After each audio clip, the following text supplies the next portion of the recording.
They say you should never pick up strangers on the road, especially at night. I used to think that was just paranoia, an old wives' tale to keep people cautious. But after what happened to me that night, I will never, never stop for a hitchhiker again. It was a cold October night, and I was driving down a long, empty highway on my way home from a business trip. The stretch of road between towns was isolated, with nothing but dark fields and dense forests lining either side. My gas tank was half full, my radio played soft static in the background, and my only company was the rhythmic sound of my tires against the pavement. Then I saw her. Standing on the side of the road just past an old mile marker was a woman. She was young, maybe in her early 20s, with long jet black hair that hung in loose waves around her pale face.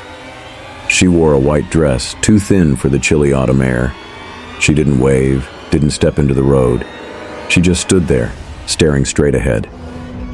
Something about her seemed off. But I was alone. The road stretched for miles in both directions, and I couldn't just leave her out there.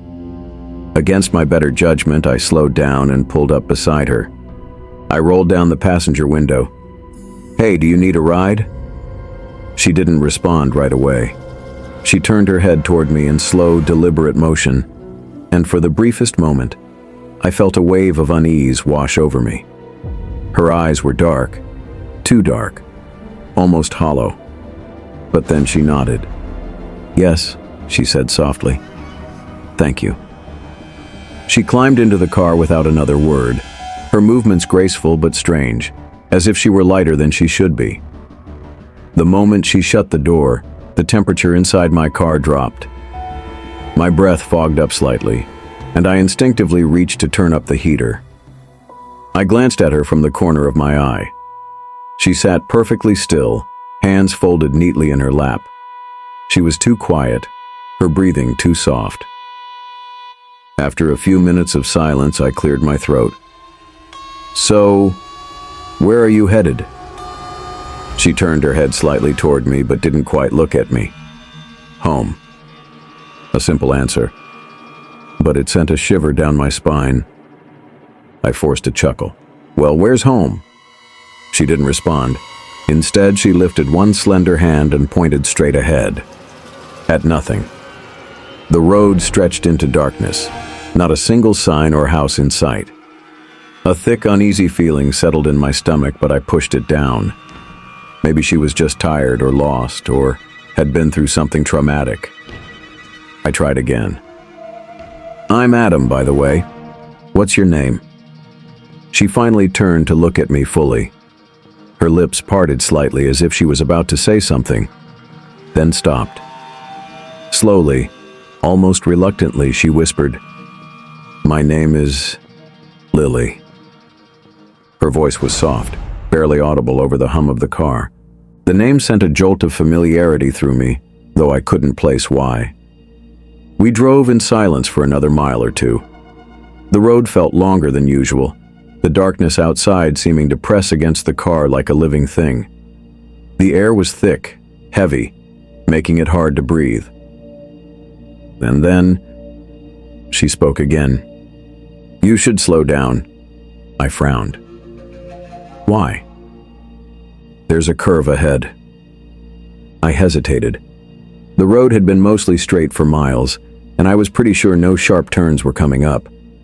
But something in her voice, calm, knowing, absolute, made my hands tighten on the wheel.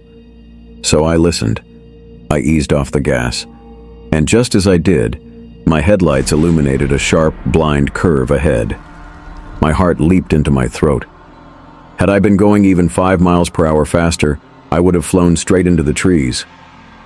I stole a glance at Lily, but she was already staring out the window again. She had known. We drove a few more minutes in tense silence before I finally saw a gas station up ahead, the first sign of civilization in miles. Relieved, I slowed the car and turned toward the lot. "Hey, I'm stopping for gas. Do you need to use the restroom or grab something to eat?" No answer. I turned to look at her, and she was gone. The seat was empty. The door hadn't opened. I never heard a sound, but she was simply not there anymore. I slammed the brakes, heart pounding. I turned on the overhead light, checked the back seat, the floor, nothing.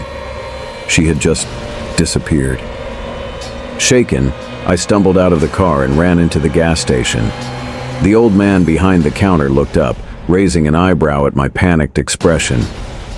I swallowed hard. Did you see a girl come in here? Black hair, white dress? The man's face paled. He stared at me for a long moment before exhaling and shaking his head. "You saw Lily, didn't you?" he muttered. My blood ran cold. "How do you know that name?" I demanded. The old man sighed and leaned on the counter. "Because you're not the first to pick her up." He nodded toward a bulletin board on the wall. I turned and felt my stomach drop. Tacked among local ads and missing pet flyers was an old newspaper clipping. The headline read, "Young woman killed in car crash on Highway 17. Driver never found." Below the headline was a photo of Lily, her black hair, her pale face, her hauntingly empty eyes. The article said she had died 20 years ago, but every few months someone sees her, standing on the side of the road waiting. And if you pick her up, she'll ride with you until she finds her way home.